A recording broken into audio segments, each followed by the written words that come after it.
مشاهدينا الكرام، الحيوانات تعد من ثروات طبيعية في جمهورية طاجكستان، ويكون تحت المراقبة والحماية الدولة دائما، ولهذا عرضت في قاعات الأرض لقسم الطبيعة بمتحف الوطني نموذج من الحيوانات النادرة التي جذبت انتباه السياح إليها. واحد من هذه الحيوانات النادرة هو غزال البخاري الذي تم عرضه في قسم الطبيعة بمتحف الوطني. يعد غزال البخاري واحد من الثدييات البرية، ويتميز بقدرة جيد على العدو، وكذلك ينفرد بقرونه الطويلة الجميلة عن الثدييات الأخرى.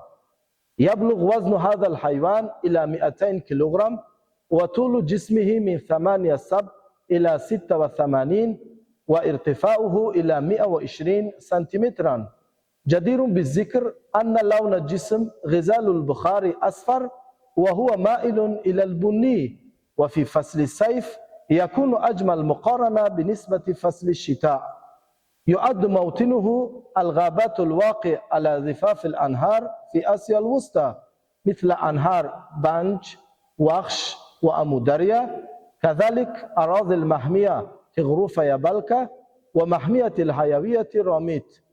أعزائي المشاهدين، ولمزيد من المعرفة عن هذا الغزال البخاري فندعوكم لزيارة المتحف الوطني.